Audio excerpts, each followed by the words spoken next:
नमस्कार दोस्तों, आप सभी की स्टडी फॉर यूपीएससी से चैनल में स्वागत है। आज तारीख है 25 मई 2026 और आज का न्यूज़पेपर आर्टिकल डिस्कशन का ये वीडियो होगा। आपको कल मैंने वीडियो शेयर कर ही दिया था कि यूपीएससी प्रीलिम 2026 जो अभी तक यूपीएससी के जीएस के सबसे कठिन पेपर हैं, यूपीएससी के लेवल का ही है, जैसा यूपीएससी पूछती उसी स्तर का है। उसमें 21 क्वेश्चंस आए हैं। एक क्वेश्चन तो अभी सुबह में एक स्टूडेंट ने मुझे भेजा, जो हुलॉक गिब्बन हमने पढ़ा था तो 4 दिन पहले ही 19 तारीख को, वो भी पूछा गया है। वो अभी का टॉपिक नहीं है, हमने अभी इसलिए पढ़ा है क्योंकि अभी हमने द इंडियन एक्सप्रेस को कवर किया था। बाकी वो फेब 2026 से ही चर्चा में है, फरवरी 2026 से ही चर्चा में है, जो मैंने उस टॉपिक के डिस्कशन में भी 19 तारीख को आपको बताया था। ये सब बताने का एकमात्र ये है निहितार्थ इसका कि कृपया सीरियसली लें, वीडियो को पढ़ें एक सोर्स से। और बीपीएससी में इसलिए इस वीडियो पर कम लोग देखते हैं क्योंकि उन्हें लगता है कि जो लोग बाकी पढ़ा रहे हैं, बाकी कुछ, वो तो मैं पढ़ा ही नहीं रहा हूँ। तो मुझे अगर वही पढ़ाना होता जो बाकी लोग पढ़ा रहे होते तो मैं अलग चैनल थोड़ी ना खोलता, उन्हीं के साथ जाकर बैठ जाता। तो समझिएगा इस चीज़ को कि थोड़ा सा ढंग से कवर कीजिए हर टॉपिक को। 1 ईयर अगर आपने न्यूज़पेपर ढंग से देखा हुआ है तो करंट अफेयर में आपके मैक्सिमम सवाल कवर हो जाएंगे, नहीं होंगे गलत। एक कोई उसके साथ में मैगजीन लेकर के चलिए। बीपीएससी यूपीएससी में अब कंपटीशन है, कौन ज़्यादा ख़राब सवाल पूछेगा। तो 72 बीपीएससी में आप अगर ये एक्सपेक्ट करके जा रहे हैं कि 71 जैसा पेपर आएगा तो ऐसा कतई नहीं होगा, बिल्कुल भी नहीं होगा। बिल्कुल ही अलग मिलेगा, अलग सरप्राइज़ मिलेगा आपको। हर बार ही आपको सरप्राइज़ मिलेगा आपसे, जैसे यूपीएससी में भी मिलता है। तो इसलिए टॉपिक पर ध्यान दीजिए, ज़्यादा से ज़्यादा अच्छे से कवर कीजिए। इम्पॉर्टेंट टॉपिक के पीछे मत भागिए। पूरा सिलेबस 1-1.5 साल का करंट अफेयर, यही आपका सिलेबस है। ओके, देखिए आज का हेडलाइन क्या है। करंट अफेयर पीडीएफ में पेड ग्रुप में देता हूँ, वहाँ से आप ले सकते हैं। पहले पीडीएफ 99 रुपीज़ में ही देता था मैं मंथली, बिल्कुल सही सुन रहे हैं आप, पहले देता था। लेकिन स्टूडेंट्स ने कदर नहीं की, फिर एग्ज़ाम में आने लग गए तो अब डिमांड ज़्यादा हो गई। फिर जब फीस बढ़ाई तो डिमांड ज़्यादा हुआ। बिल्कुल सही सुन रहे हैं आप, इसी प्रकार से काम करता है। तो आप भी जुड़ जाइएगा, ले सकते हैं वहाँ से PDF. Delhi killer dust investigation, मतलब इंडियन एक्सप्रेस इन्वेस्टिगेशन में उन्होंने दिल्ली में डस्ट की जो समस्या है इसको लेकर के डिटेल में पूरा रिपोर्ट छापा हुआ है। एक पेज यहाँ, एक 5वें पेज पर पूरा रिपोर्ट है। तो इसको हम लोग आने वाले वीडियो में कवर करेंगे, समझेंगे डस्ट की समस्या क्या है, समझेंगे ज़रूर इससे। ये टॉपिक कभी भी छोड़ते नहीं हैं। मार्को रूबियो नाम है इन भाई साहब का, अमेरिका के ट्रंप के बहुत ही राइट हैंड कहा जाता है एक तरीके से। मार्को रूबियो को भारत यात्रा पर आए हुए हैं। भारत में आए तो इनको रिसीव करने भी कोई नहीं गया। विदेश मंत्रालय के एक छोटे ऑफिसर के पद पर व्यक्ति हैं, आईएफएस अधिकारी, वो इनको रिसीव करने गए। वहाँ से फिर ये कलकत्ता गए। कलकत्ता में मदर टेरेसा का जो मिशनरी है उसकी यात्रा की इन्होंने। उस टॉपिक को जरा हम लोग डिटेल में देखेंगे, उस मिशनरी का इतिहास भी जानने का प्रयास करेंगे। इसके साथ साथ और भी कई सारे टॉपिक हैं, एक एक करके शुरू करते हैं। शुरू से अंत तक पूरा वीडियो देखा कीजिए। हर टॉपिक को जितनी गहराई में पढ़ाता हूँ उतनी गहराई में पढ़िए। लाइन बाय लाइन भी कल मैच हुए हैं। कितने सारे सवालों में आपको मैंने दिखाया है कि जो आंकड़े मैंने बताए हैं वो भी पूछे गए हैं। तो इसलिए थोड़ा सा ज़रूरी होता है डिटेल में पढ़ना। शुरू करते हैं आज का वीडियो। देखिए पहला टॉपिक क्या कि Rubio visit missionary of charity. ये कहाँ पर है? तो कोलकाता में है। मदर टेरेसा का आपने नाम सुना होगा। मदर टेरेसा नोबेल शांति पुरस्कार से भी सम्मानित हैं, भारत रत्न भी उनको दिया जा चुका है। तो मदर टेरेसा के इसलिए दिया गया था कि उन्होंने गरीबों की, वंचितों की, बीमार लोगों की, बच्चों की बहुत ही बड़े स्तर पर उन्होंने सेवा की। मदर टेरेसा भारतीय मूल की नहीं थी, वो बाहर से आई थी, लेकिन फिर यहीं पर रह गई। उनकी कर्म भूमि कोलकाता ही है, बिहार है, पटना है। बिल्कुल सही सुन रहे हैं आप। अमेरिकी विदेश मंत्री मार्को रूबियो अपनी 4 दिवसीय भारत यात्रा की शुरुआत उन्होंने कोलकाता स्थित मदर हाउस के दौरा करके ही किया, जो सेंट टेरेसा, जिनको संत टेरेसा भी कहा जाता है, कि मिशनरीज ऑफ चैरिटी का वैश्विक मुख्यालय है। मिशनरी ऑफ चैरिटी जो है ये पूरे दुनिया के कई सारे देशों में काम करती है, लेकिन उसका जो मुख्यालय है वो मुख्यालय कहाँ पर है? तो कोलकाता में ही है। उनके साथ उनकी पत्नी भी आई हुई थी। और ठीक है, अच्छी बात है, ये सब कुछ तो आपसे पूछा जा सकता है। विवाद का मुख्य कारण क्या क्या रहा, और उसके बाद से हम लोग इस मिशनरी के बारे में समझेंगे।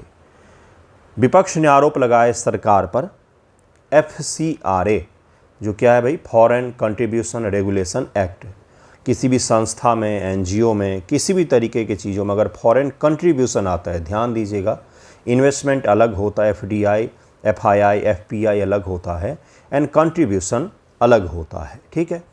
तो जब किसी भी संस्था में बाहर से कुछ भी कंट्रीब्यूशन आएगा तो उसको रेगुलेट करने के लिए, उसको देखरेख करने के लिए एक एक्ट बनाया गया था, FCRA एक्ट। कहा जा रहा है कि इसमें सरकार संशोधन करेगी। विपक्ष ने आरोप लगाया कि इसमें संशोधन करके सरकार इन चर्च की संपत्तियों को जब्त कर लेगी। लेकिन ऐसा क्यों करेगी सरकार? सरकार ने कहा हम इस तरह के कुछ भी करने नहीं जा रहे हैं। FCRA एक्ट कब लाया गया था? तो इंदिरा गांधी जी के समय में लाया गया था। इसके बारे में जब संशोधन होगा तब पढ़ना ज़्यादा सही रहेगा। वैसे मैंने इसको पढ़ाया हुआ है। हम लोग अब क्या पढ़ेंगे आज? तो आज हम लोग पढ़ेंगे मुख्य रूप से मिशनरी ऑफ चैरिटी के बारे में। FCRA एक्ट के बारे में भी हम लोग पढ़ेंगे। अगर संशोधन होता है तो नहीं होता है तो भी मैं आपको कल के वीडियो में उसको कवर करवा दूंगा। ये फ़ोटो रघु राय जी के द्वारा लिया गया है। रघु राय जी जिनका कुछ दिन पहले ही निधन हुआ, भारत के सबसे बड़े फोटोग्राफ़र थे। इन फोटोग्राफी बुक का ही नाम है मदर टेरेसा। मदर टेरेसा किताब का नाम है बाय रघु राय, और उसी में तरह तरह के उनके फ़ोटोज़ हैं जो हिस्टोरिक हैं। पूरे दुनिया में आपको ये फ़ोटोज़ देखने को मिलेंगे। मिशनरी ऑफ चैरिटी क्या है? तो इसकी स्थापना 7 अक्टूबर 1950 को मदर टेरेसा द्वारा कोलकाता, तात्कालिक कलकत्ता में की गई थी। यह रोमन कैथोलिक चर्च के अंतर्गत एक अंतर्राष्ट्रीय धार्मिक कलीसिया है। कलीसिया का मतलब संगठन कह सकते हैं।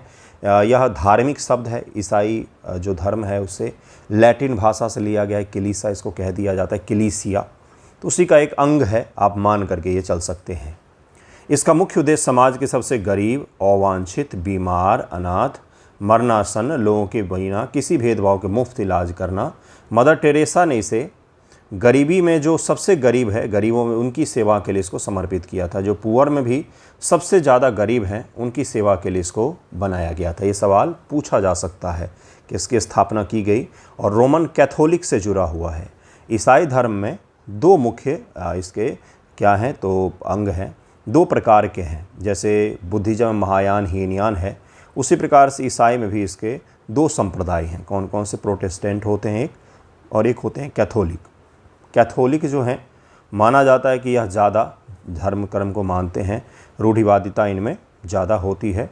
प्रोटेस्टेंट जो होते हैं ये थोड़े से उदार होते हैं। जैसे बुद्धिज्म में महायान थोड़े से उदार होते हैं, हीनयान थोड़े से कट्टर बौद्ध की ओर होते हैं, जो बौद्ध धर्म को बहुत ही बारीकी से फॉलो करते हैं। हिंदुइज्म में भी इस प्रकार से है, इस्लाम में भी है बहुत सारे। इस्लाम में भी सूफी भी है, सूफी में भी फिर बट गया, बासरा बेसरा करके बहुत सारे बने। इसी प्रकार से ईसाई में कैथोलिक जो है संप्रदाय, उसको मानने वाले ये लोग थे। अल्बानिया मूल की है मदर टेरेसा। 1929 में भारत आई थी, 1929। सिस्टर ऑफ लोरेटो के हिस्से के रूप में कोलकाता के सेंट मैरी स्कूल में उन्होंने अध्यापन का कार्य किया था। 10 सितंबर 1946 को कोलकाता से दार्जिलिंग की ट्रेन यात्रा के दौरान उन्हें अपनी अंतरात्मा की आवाज़, जिसको कहते हैं इनलाइटमेंट कहा जाता है। अगर बुद्धिज्म में जाएंगे तो ईसाई धर्म उसको क्या कहते हैं? अंतरात्मा की आवाज़। तो ये उनको सुनाई दी कि आपकी जो भूमिका होनी चाहिए वो अध्यापन से ज़्यादा गरीबों की सेवा होनी चाहिए। तो इन्होंने अपना सारा काम सब कुछ छोड़ दिया, और उस समय बंगाल में कुष्ठ रोग फैला हुआ था, बंगाल और बिहार में। तो उस दौरान उन्होंने कुष्ठ रोगियों की मदद करनी शुरू कर दी। कुष्ठ रोगियों के साथ बहुत भेदभाव होता था, उन्हें अलग करके रख दिया जाता था क्योंकि यह फैलने वाले रोग के रूप में माना जाता है। जिसमें उन्होंने कॉन्वेंट छोड़कर झुग्गी झोपड़ियों में रहने वाले बीमार और असहाय लोगों की सीधी सेवा करने के लिए प्रेरित किया। विधिक और वेटिकन स्वीकृति कब मिली? 1948 में उन्होंने कॉन्वेंट छोड़ दिया, जो विद्यालय में पढ़ाती थी वो, और भारतीय नागरिकता प्राप्त की। बुनियादी चिकित्सा प्रशिक्षण लेकर पटना के होली फैमिली हॉस्पिटल में उन्होंने काम किया था। पटना का यह हॉस्पिटल जो है, इसके बारे में याद रख सकते हैं आप। 1950 में उन्हें वेटिकन के द्वारा दर्जा मिल गया। एक नई कलीसिया शुरू करने के लिए आधिकारिक विधिक अनुमति जो है पूरे दुनिया भर के ईसाइयों को वो वेटिकन से ही मिलता है। तो मिशनरीज ऑफ चैरिटी का नाम दिया गया इनके इस कलीसिया को। 1965 में पोप पॉल 6 ने इन्हें एक डिक्री ऑफ प्रेज की प्रदान की, जिससे इन्हें सीधे वेटिकन के नियंत्रण में ला करके अंतर्राष्ट्रीय स्तर पर विस्तार करने के लिए भी इनको अनुमति मिल गई। और भारत के बाहर इसका पहला आश्रम वेनेजुएला में खोला गया। वेनेजुएला में खोला गया। वेनेजुएला भी सवाल चर्चा में था, इसलिए इसको आप ज़रूर ही याद रखें, ये सवाल पूछा जाएगा। तो मिशनरीज ऑफ चैरिटी जो है इसका अंतर्राष्ट्रीय हेडक्वार्टर है कलकत्ता में। तो इसका और भी शाखाएं होंगी भाई इसकी, तो कहाँ पर हैं? सबसे पहली शाखा तो वेनेजुएला में स्थापित किया गया था, दक्षिणी अमेरिका में। ये आप ज़रूर याद रखिएगा, ये सवाल आ सकता है स्टेटमेंट बना करके। सदस्य जो होते हैं, संस्था के सदस्य पारंपरिक 3 व्रतों के अतिरिक्त एक चौथा व्रत लेते हैं। पॉवर्टी, चैरिटी, ओबीडियंस के अलावा विशेष व्रत लेते हैं। गरीबों में सबसे गरीब लोगों की पूर्ण और मुफ्त सेवा का ये व्रत लेते हैं। ये संस्था केवल ननों तक सीमित नहीं है, बल्कि इसके 5 मुख्य स्तंभ होते हैं। Missionary of charity sisters, missionary of charity brothers, charity fathers and coworkers. ये इसकी क्या हैं? तो संस्थाएं हैं जो सभी तक विस्तृत होती हैं। विधिक संस्थान और गृह होते हैं। निर्मल हृदय, ये सब अलग अलग जगह है जहाँ पर अलग अलग लोगों का इलाज किया जाता है। 1952 में कोलकाता के काली घाट में खोला गया पहला आश्रम है। यह उन मरणसन्न लोगों के लिए जिन अस्पताल ने छोड़ दिया है और अंतिम के दिनों में वो रहना चाहते हैं। जैसे बनारस में भी कई सारे आपने देखा होगा जिसको मुक्ति भवन कहते हैं, कि लोग अपने मरने से पहले के दिन वहाँ पर गुजारते हैं कि यहाँ पर रहते रहते प्राण छूट जाए। तो इसी प्रकार से बनारस, वृंदावन सभी जगहों पर आपको दिखते हैं। तो वही चीज़ है ये कोलकाता में, हुगली नदी के तट पर। फिर शिशु भवन है, अनाथ बेसहारा बच्चों के इलाज के लिए और उनके पुनर्वास के लिए। गांधी जी प्रेम निवास है कुष्ठ रोगियों के लिए, तो इसको ज़रूर आप याद रखें। मान्यताएं क्या क्या है, पुरस्कार कौन कौन से हैं? तो पद्मश्री 1962, नोबेल शांति पुरस्कार 1979, भारत रत्न 1980 में इनको प्रदान किया गया। संत की उपाधि 2016, वेटिकन में पोप फ्रांसिस द्वारा मदर टेरेसा को मरणोपरांत सेंट टेरेसा ऑफ कोलकाता के लिए उनको घोषित किया और इनको संत की उपाधि दी गई। ये जो मिशनरी ऑफ चैरिटी है, इस पर यह भी आरोप लगे हैं कि चैरिटी के नाम पर, गरीबों की सेवा के नाम पर बहुत सारे लोगों का धर्मांतरण किया गया। तो ठीक है, आप भी चैरिटी कीजिए, सेवा कीजिए, उनका धर्मांतरण अपने धर्म में करवा लीजिए। अगर कोई वास्तविकता में सेवा कर रहा है तो क्या मायने रखता है कि वो गिरजाघर जा रहा है कि मस्जिद जा रहा है कि मंदिर जा रहा है। इंसान की भलाई होनी चाहिए, कहीं पर भी जाए बात एक ही है ऊपर में बैठा हुआ आदमी, है ना। देखिए क्या है, ऊपर में रहता भी नहीं है वैसे वो। यूसीसी और इस चीज़ों को लेकर के भारत में कल रेड फोर्ट पर आरएसएस से जुड़ी एक संस्था है जनजातियों को लेकर के, जनजाति सुरक्षा मंच। क्या नाम है इसका? जनजाति सुरक्षा मंच। जैसे भारतीय किसान संघ है, जैसे भारतीय छात्र संघ है, जैसे भारतीय मजदूर संघ है, ये सब क्या है? ये सब आरएसएस की ही इकाइयां हैं। कैरावान में एक आरएसएस के बारे में बहुत ही डिटेल आर्टिकल पढ़ा था मैंने, करीब 25 पेजों का आर्टिकल था वो। तो उसमें था कि आरएसएस की 200 से ज़्यादा अलग अलग संस्थाएं हैं, हमें पता नहीं चलता, लेकिन बहुत सारी जैसे बजरंग दल इत्यादि जो हैं ये आरएसएस के ही अंग हैं। खैर जो भी है, यहाँ पर आइए कि क्या है। आरएसएस से जुड़े संगठन जनजातीय सुरक्षा मंच और वनवासी कल्याण आश्रम द्वारा, गृह मंत्री अमित शाह जी हैं, इसीलिए हम इस टॉपिक को पढ़ रहे हैं। नई दिल्ली के लाल किला मैदान में आयोजित जनजातीय सुरक्षा समागम, जनजातीय सुरक्षा समागम कहाँ पर आयोजित किया गया है? तो नई दिल्ली में यह लाल किला मैदान में आयोजित किया गया है। संबोधित करते हुए केंद्रीय गृह मंत्री अमित शाह ने समान नागरिक संहिता पर जनजातीय समुदाय की आकांक्षाओं को दूर करने का प्रयास किया। यूसीसी जो है, जिसको लाने की बात की जा रही है, अभी कहीं पर कोई चर्चा तो है नहीं, तो इन्होंने कहा कि यूसीसी जो आएगा भी तो उससे जनजातियों के जो कानून व्यवस्थाएं हैं, पारंपरिक बहुत सारी चीज़ें हैं, उस पर कोई प्रभाव नहीं पड़ेगा। ये उन्होंने आश्वासन दिया है। क्या ये सवाल आ सकता है? पिछली बार मैंने इग्नोर किया था, आरएसएस के जब 100 वर्ष हुए थे तो उस टॉपिक को मैंने नहीं पढ़ाया था, लेकिन फिर एईडीओ का पेपर देखा मैंने तो उसमें आरएसएस से जुड़े हुए सवाल आए। दिल्ली में कितने साल बाद बीजेपी की सरकार बनी, इस प्रकार के सवाल भी आए। तो इसलिए मुझे लगा कि हर वो इवेंट जिसमें सरकार के व्यक्ति, प्रधानमंत्री, गृह मंत्री शामिल होते, उसको कवर कर लेना चाहिए। यहाँ से किसी भी एग्जामिनेशन में सवाल पूछा जा सकता है, किसी भी एग्जामिनेशन में सवाल पूछा जा सकता है। जनजातीय समुदायों को पूर्ण छूट, गृह मंत्री ने स्पष्ट रूप से घोषणा की यूसीसी का कोई भी प्रावधान जनजातीय समुदायों पर लागू नहीं होगा। यूसीसी का क्या तात्पर्य है? यूनिफॉर्म सिविल कोड है। कोड का मतलब बहुत सारे कानूनों को एक जगह हम संग्रह कर देते तो उसको कोड कहते हैं। बहुत सारे कानून मिलकर के कोड का निर्माण करते हैं, बहुत सारे संहिताएं, इसको संहिता कह दिया जाता है। बहुत सारे धाराएं मिलकर के कानून बनता है, कानून से कोड बनता है ना। तो ये है क्या, तो ये सिविल कानून, जैसे विवाह विच्छेद, ज़मीन इत्यादि के विवाद, या फिर क्या कहा जाए उसको, विवाह इत्यादि से जुड़ी हुई चीज़ें जो होती हैं वो सिविल कानून संहिता में आते हैं। तो अलग अलग धर्मों के हिसाब से अभी भी भारत में सिविल कानून अलग अलग हैं, लेकिन उत्तराखंड राज्य ने इसको लागू किया हुआ है, कुछ समय पहले ही लागू किया, जिससे सवाल भी आए। और गोवा में तो पुर्तगालियों के ज़माने से ही यूसीसी लागू है। तो भारत सरकार भी सोच रही है, मैनिफेस्टो में भी है इस सरकार के, कि यूसीसी को लागू किया जाएगा। डॉक्टर अंबेडकर जैसे जो संविधान बनाने वाले निर्माता हैं, उन्होंने भी कहा था कि यूसीसी को तो अभी से ही लागू कर देना चाहिए, लेकिन उस समय हमारे भारत की सामाजिक आर्थिक परिस्थिति ऐसी नहीं थी कि यूसीसी को लागू किया जाए। तो ये ज़रूर याद रखिएगा, आर्टिकल 44 संविधान में इसका वर्णन किया गया है, संविधान में इसका वर्णन भी किया गया है। विधिक और राज्य स्तरीय सुरक्षा उपाय, शाह ने रेखांकित किया कि भाजपा शासित राज्यों में सभी जगहों पर हमने जनजातियों की सुरक्षा इत्यादि का बेहतर इंतजाम भी किया है, और सभी जगहों पर हमने जनजातियों को सामाजिक मुख्य धारा में लाने के लिए भी हम मदद कर रहे हैं। जो सबसे मुख्य चीज़ इन्होंने कहा, जो मांग भी की जा रही है जनजातियों के मत द्वारा, जितने भी उनके नेता हैं, जितने बड़े संघ हैं, कि जिस प्रकार से ये भी पढ़ाया हुआ है मैंने, सुप्रीम कोर्ट का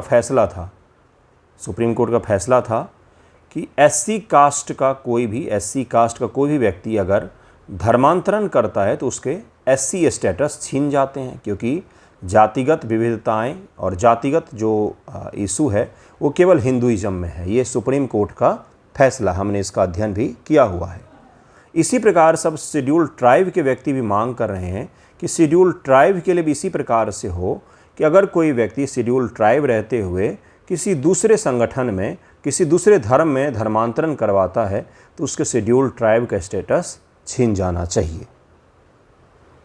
लेकिन शेड्यूल्ड ट्राइब हिंदुइज्म में तो कहीं पर भी उनकी व्याख्या ही नहीं की गई है। हिंदू धर्म में तो 4 ही वर्ण होते हैं, जो पता ही आपको, ब्राह्मण, वैश्य, क्षत्रिय और शूद्र माने जाते थे। तो उस समय शूद्र का तात्पर्य एससी से लिया जाता था, लेकिन एसटी का तो कहीं पर वर्णन ही नहीं है ना। तो इसलिए ये चैलेंजेस ज़रूर आएंगे, हालांकि इनकी मांग जो है उसके बारे में आपको पता होना चाहिए। उलगुलान आंदोलन के बारे में तो जानते हो, जो भगवान बिरसा मुंडा के द्वारा कराया गया था, और मुख्य रूप से उसका उद्देश्य था कि बाहरियों को खदेड़ो, बाहरियों को मारो, दीकुओं को मारो का नारा दिया था उन्होंने।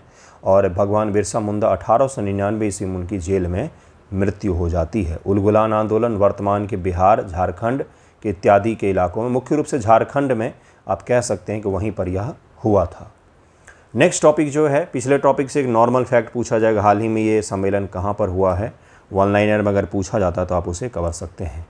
इंटरनेशनल बुकर प्राइज़ एट 10 क्या है ये, तो ताइवान के लेखिका हैं जिनको इंटरनेशनल बुकर प्राइज़ मिला है।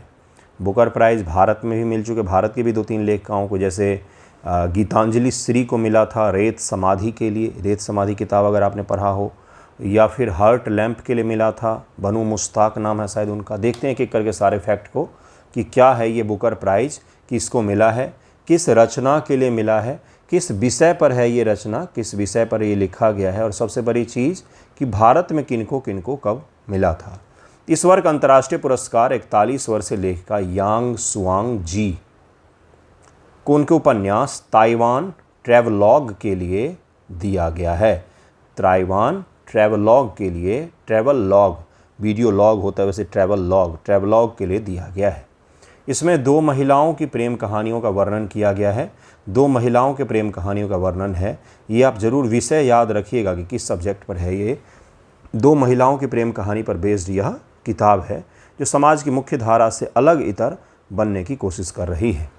अनुवादक इस मूल उपन्यास का मंडारिन चीनी से अंग्रेजी में अनुवाद लिन किंग द्वारा किया गया है, क्योंकि बुकर प्राइज़ के साथ में एक चीज़ जुड़ा हुआ है कि उसी किताब को केवल मिलेगा जो लंदन और आयरलैंड में प्रकाशित हुआ हो और इंग्लिश में अनुवादित हो, इंग्लिश में ज़रूर मौजूद होनी चाहिए, तभी जाके केवल उसको बुकर पुरस्कार मिलेगा। इसका अगर दीर्घकालिक प्रभाव अगर आपको समझना हो तो इस प्रकार से समझिएगा कि ये इंग्लिश लोग बहुत होशियार हैं। उन्होंने अपने यहाँ पर इस प्रकार से प्रतिष्ठित पुरस्कार बनाया कि दुनिया की हर अच्छी किताब जो है वो कम से कम इंग्लिश में तो ट्रांसलेट होकर के ब्रिटेन और आयरलैंड में बिकेगी ही बिकेगी। इसलिए वहाँ के लोगों को दुनिया के हर बेहतर साहित्य पढ़ने को तो मिलेगा ही, अगर आपको बुकर पुरस्कार चाहिए तो। है ना।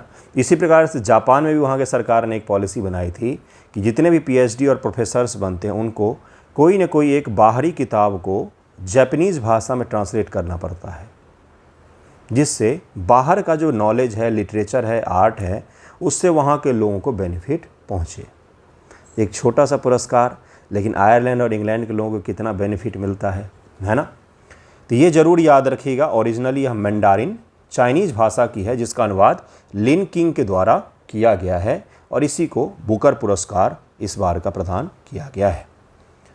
पुरस्कार समारोह में लेखा ने कहा कि अनुवाद लेखन के समय और स्थान की सीमाओं से परे ले जाता है। केवल एक भाषा तक सीमित रहने का अर्थ है उस वैश्विक बातचीत का केवल आधा हिस्सा सुनना जो दुनिया खुद से कर सकती है। भाषाएं बहुत बड़ी बाधा रही हैं हमेशा ही भारत में। जैसे दक्षिण की भाषाएं अगर आप नहीं सीखेंगे, नहीं पढ़ते हैं, हम लोग नहीं पढ़ते हैं।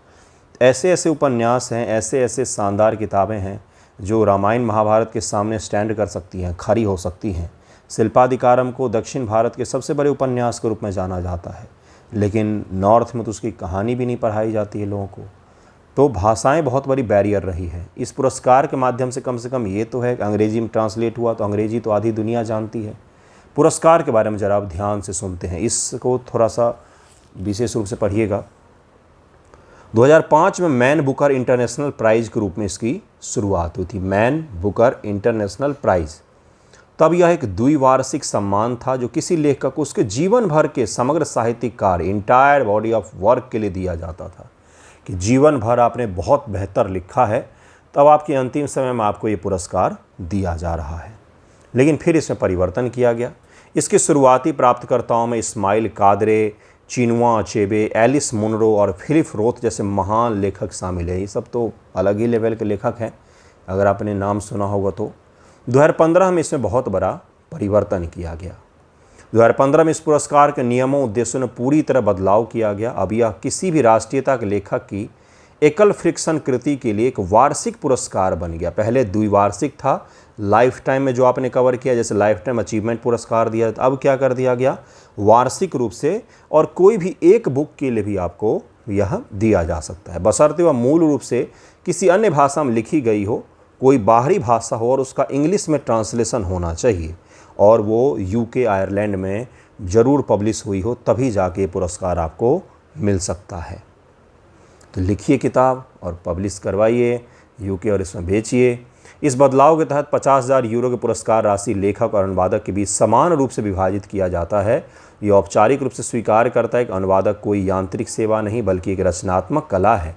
पहली बार भारत में तो ट्रांसलेटर जो होते हैं उनको इज्जत भी नहीं दी जाती, जबकि इसमें पुरस्कार के द्वारा ये भी प्रमाणित किया गया कि अनुवादन कोई आसान काम नहीं है, क्योंकि आप केवल वर्ड का अनुवाद नहीं कर रहे हैं, जिस फीलिंग्स के साथ, जिस भावना को वो बुक कवर करती है, उस भावना का अनुवाद करना उतना आसान नहीं होता है। तो इसलिए ये पुरस्कार ये भी बताती है कि बुक लिखना और अनुवाद करना दोनों समान भागीदारी है, दोनों में कोई भी कमतर नहीं है। इस नियम के तहत पुरस्कार जीतने वाले की पहली कृति हांगकांग के द वेजिटेरियन थी, जिसका अनुवाद डोब्रो स्मिथ ने किया था। सबसे पहली बार इसी पुरस्कार को यह दिया गया था, इसको ही यह पुरस्कार दिया गया था। गीतांजलि श्री वर्ष 2022 में टॉम्ब ऑफ सैंड, रेत समाधि के लिए उनको दिया गया। बनू मुश्ताक नाम है, गलत लिखा हुआ। पिछले बार 2025 भारतीय लेखा बनू मुश्ताक अनुवादक दीप्ता भस्ती ने अपने लघु कथाओं के संग्रह हॉट लैम्प के लिए अंतर्राष्ट्रीय सम्मान मिला था। पुरस्कार का वैश्विक प्रभाव और क्या है इसका, तो साहित्य का नोबेल कनेक्शन। इस पुरस्कार के वैश्विक प्रभाव का सबसे बड़ा प्रमाण यह है कि अंतर्राष्ट्रीय पुरस्कार द्वारा मान्यता प्राप्त 4 लेखक आगे चल कर के साहित्य के नोबेल पुरस्कार भी जीत चुके हैं। इन चारों के नाम याद रखने हैं, हांगकांग, ओल्गा टोर्कचुक, एनी अर्नोक्स और जॉन फॉर्से। ये क्या हैं, तो ये ऐसे लेखक हैं जिनको पहले बुकर पुरस्कार मिला और बाद में इन्होंने साहित्य का नोबेल पुरस्कार भी जीता है। अर्थात ये पुरस्कार सामान्य किताबों को तो नहीं मिलता है। स्वतंत्र प्रकाशकों का भी उदय हुआ। 2016 के बाद से यूके में अनुवादित उपन्यासों की बिक्री दोगुनी हो गई है। मैंने पहले ही बताया था आपको, क्यों नहीं होगा, क्योंकि इनकी नीति ही यही थी कि भाई क्यों ना इस प्रकार से दुनिया के सारे जो अच्छी किताबें हैं, अच्छी रचनाएं हैं, उनको यूके और इंग्लैंड के बाज़ारों में लाया जाए, और हमारे बच्चे, हमारे यूनिवर्सिटी के स्टूडेंट, हमारे यहाँ के लोग क्यों ना इतने शानदार आर्ट को पढ़ें। तो एक चीज़ ने पूरे दुनिया के बेहतर जो लिटरेचर है उसको इंग्लैंड और आयरलैंड की ओर मोड़ दिया। नेक्स्ट टॉपिक है डीआरडीओ के द्वारा एक सटीक निर्देशित missile UAV launched precision guided missile version 3 का अंतिम विकासात्मक परीक्षण किया गया। बस नाम तक याद रखना है इसमें कि क्या है ये चीज़ें।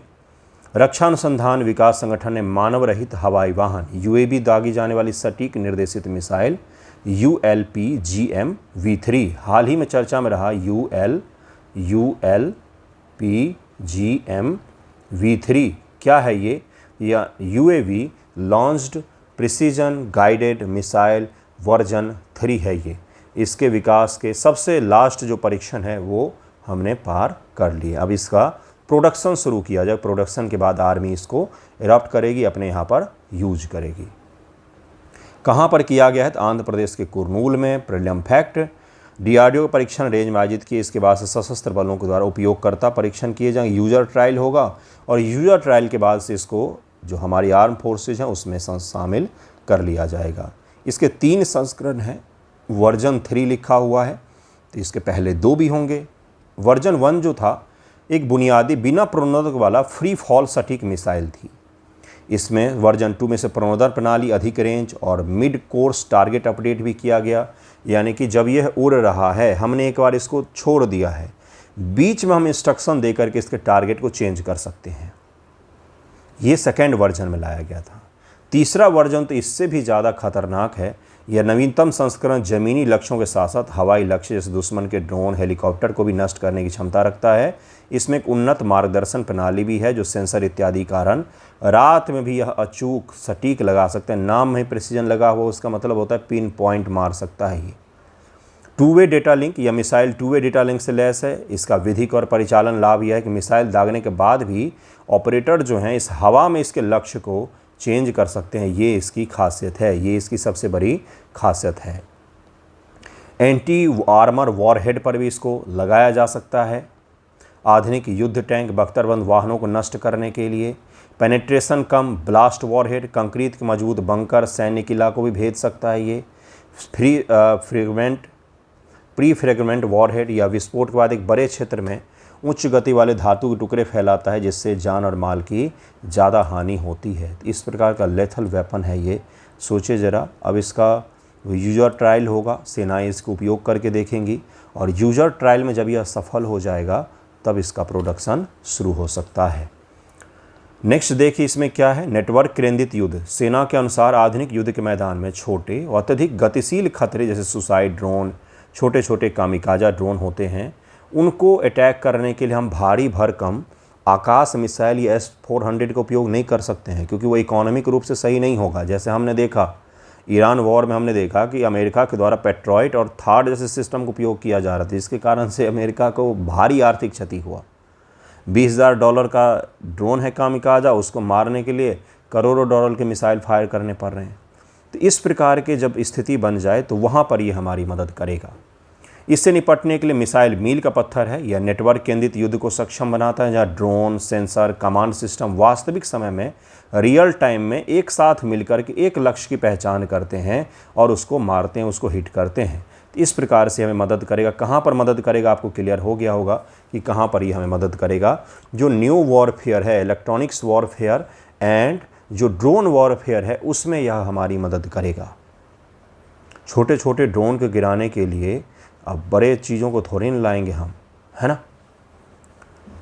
सबसे बड़ी चीज़ है, रक्षा मंत्रालय के अनुसार इस मिसाइल की पूरी तरह से भारतीय रक्षा प्रौद्योगिकी के भीतर स्वदेशी रूप से उत्पादित किया गया है। इसके विकास और उत्पादन के डीआरडीओ प्रयोगशाला में भारत डायनामिक्स लिमिटेड BDL और Adani defence and technology limited के साथ रणनीतिक भागीदारी में इसको बनाया जा रहा है। नेक्स्ट टॉपिक है India's only functional gold mine, जो है ये काफ़ी ज़्यादा सही चल रहा है, इसके बारे में बताया गया है।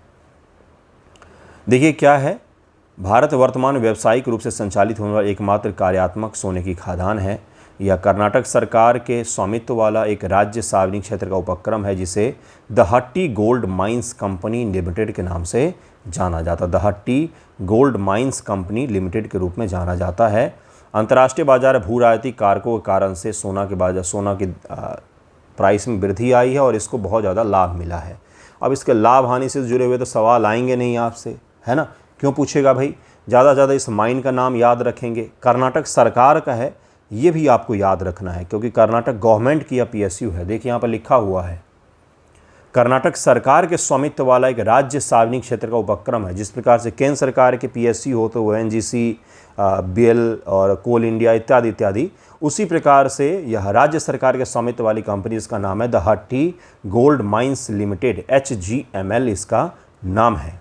इस टॉपिक को किस प्रकार से पढ़ा जाए, तो लाभ हानि को छोड़ते हैं और समझते हैं कि भारत में गोल्ड माइंस कितने हैं, कहाँ कहाँ पर हैं, और एकमात्र अभी जो है जहाँ पर हम गोल्ड निकाल पा रहे हैं वो यही है, हट्टी जो है, इसको याद रखिएगा। भारत में सोने के निक्षेप खाद्यान्न मुख्य रूप से प्रायद्वीपीय पठार के प्राचीन चट्टान विशेषकर ग्रीन स्टोन बेल्ट्स में पाई जाती हैं। एक शब्दावली जिससे कई सारे सवाल बनाए जा सकते हैं। ग्रीन स्टोन बेल्ट्स मुख्य रूप से दक्कन के पठार और भारत के दक्षिणी भागों में यह पाए जाते हैं। हालांकि कुछ समय पहले बिहार के कैमूर जिले में, बिहार के जमुई जिले में सोने के बहुत ज़्यादा हमें निक्षेप प्राप्त हुए गोल्ड के, लेकिन वहाँ पर निकालने का काम अभी शुरू नहीं हुआ है। वो रिसर्च का स्तर पर ही है, अभी काम अभी शुरू नहीं हुआ है। बीपीएससी ने भले ही एग्जाम में सवाल पूछ लिया 2 बार, लेकिन वहाँ पर अभी उत्खनन तो नहीं शुरू हुआ है।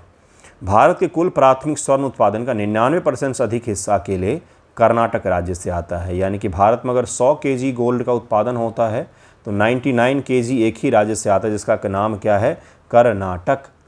हट्टी गोल्ड माइंस रायचूर जिला कर्नाटक वर्तमान भारत की एकमात्र पूर्ण रूप से कार्यात्मक व्यावसायिक इकाई है जो स्टेट पीएसयू है कर्नाटक गवर्नमेंट का।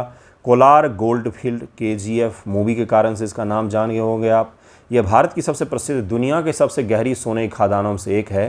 3000 मीटर से अधिक गहरी है। 1902 ईस्वी में बिजली प्राप्त करने वाला भारत का पहला शहर जो था वो कोलार ही था, इसी कारण से, क्योंकि यहाँ पर गोल्ड फील्ड थे और बहुत बड़े स्तर पर गोल्ड का यहाँ पर उत्पादन किया जा रहा है। आज से नहीं, हजारों सालों से यहाँ पर गोल्ड का प्रोडक्शन हो रहा है। बंद होने के कारण अत्यधिक परिचालन लागत और सोने के ग्रेड में कमी के कारण से 28 फरवरी 2001 को सरकार ने इसको पूरी तरीके से बंद कर दिया। उट्टी और जट्टी माइंस ये कर्नाटक में छोटे सहायक स्वर्ण क्षेत्र हैं जहां समय समय पर अन्वेषण किया जाता है। उट्टी और जट्टी माइंस आंध्र प्रदेश में रमगिरी स्वर्ण का क्षेत्र है। रमगिरी यहाँ पर चट्टानों की क्वेड्ज सिराहें जो हैं उनमें सोना पाया जाता है। इसी प्रकार से जोनागिरी स्वर्ण परियोजना या कुरनूल जिला आंध्र प्रदेश में है। आंध्र प्रदेश में तभी तक हमने कहाँ पर देखा, हमने कर्नाटक में देखा, बगल में आंध्र प्रदेश में हमने देखा। अब उत्तर आ जाएंगे तो झारखंड कुंदर कोचा और लावा माइंस जो हैं सरायकेला खरासवा पूर्वी सिंहभूमि का इलाका, वहाँ पर यह पाया जाता है। स्वर्ण रेखा नदी है जिसमें कभी पाए जाते थे, इसका नाम स्वर्ण रेखा इसी कारण से पड़ा है क्योंकि नदी के बहाव से लोगों को सोना मिलता था, लेकिन समय के साथ यह क्या हो गया तो ख़त्म हो गया। भारत में सोने के भंडार बनाम उत्पादन सर्वाधिक अयस्क संसाधन। भारतीय खनिज ईयरबुक के अनुसार से प्राथमिक स्वर्ण अयस्क का सबसे बड़ा संसाधन बिहार लगभग 43 से 44% में अनुमानित है, विशेषकर जमुई जिले में। इसके बाद राजस्थान और कर्नाटक का स्थान आता है। वास्तविक उत्पादन, भले बिहार राजस्थान में अयस्क अनुमानित भंडार हैं, लेकिन वास्तविक उत्पादन अभी भी 99% एक ही राज्य से होता है, जिसका नाम क्या है, जिसका नाम है कर्नाटक।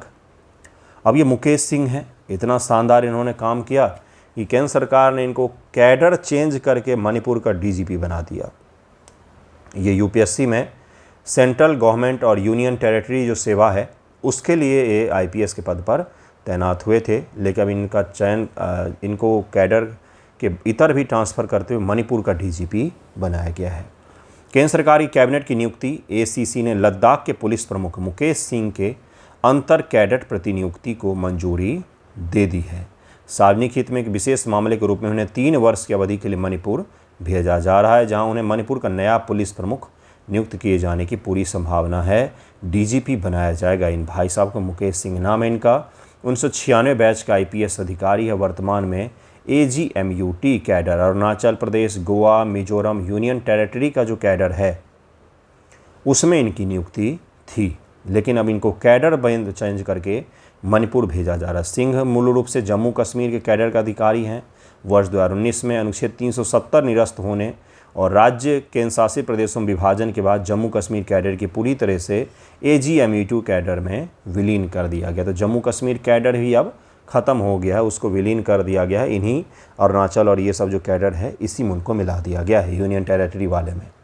तो पूर्व प्रशासनिक अनुभव, इससे पहले ITBP में रहे हैं, NIA में रहे हैं, है ना। केंद्रीय सुरक्षा और जांच संगठन में शानदार काम किया है। जम्मू कश्मीर पुलिस में अपनी सेवा के दौरान IG के पद पर रहे हैं।